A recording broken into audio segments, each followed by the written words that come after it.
बात है भारत की आज़ादी के बाद की, जब डूंगरपुर के ठाकुर लेफ्टिनेंट जनरल नाथू सिंह राठौड़ ने भारतीय सेना की कमान ब्रिटिश के हाथों में जाने से बचाई थी।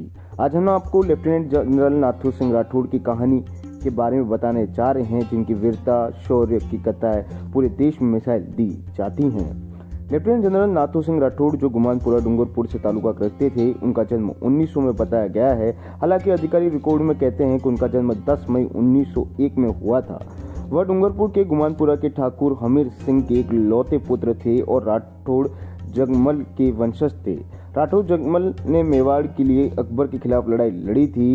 लेफ्टिनेंट जनरल सिंह ने अपने माता पिता को कम उम्र में ही खो दिया था और डूंगरपुर के महारावल विजय सिंह के नेतृत्व में जीवन में आगे बढ़े।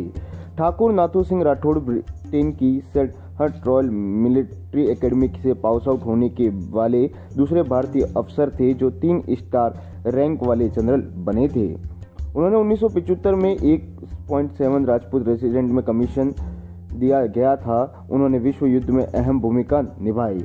भारत की स्वतंत्रता के बाद पंडित जवाहरलाल नेहरू ने एक मीटिंग में बुलाई थी, जिसमें डिफेंस फोर्स के उच्च अधिकारी और कांग्रेस पार्टी के सभी बड़े नेता मौजूद थे।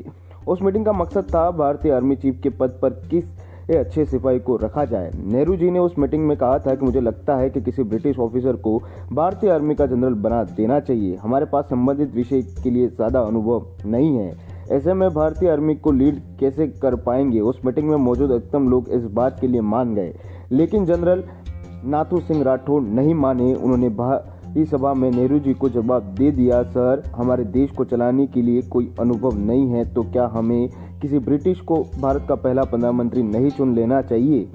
उनके इतना ही कहने के बाद पूरी सभा में खामोशी छा गई। किसी को नहीं पता था कि क्या कहा जाएगा। उनके विरोध और लोगों के बोलने की ताकत दी तो ये तय हुआ कि अब किसी भी अंग्रेज को भारतीय सेना का हिस्सा नहीं बनाया जाएगा।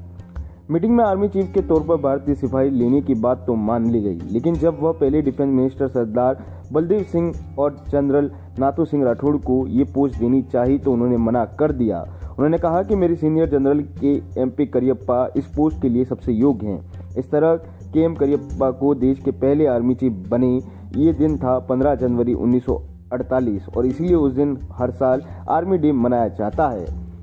राष्ट्रवादी नाथू सिंह ने देश और सेना के विभाजन पर बहुत ही बेबाक राय दी। बलदेव सिंह को लिखे पत्र में देश का विभाजन को गलत है। सेना के विवरण पर उन्होंने लिखा कि कुछ वर्षों में यह देश का गृह युद्ध का कारण बनेगा।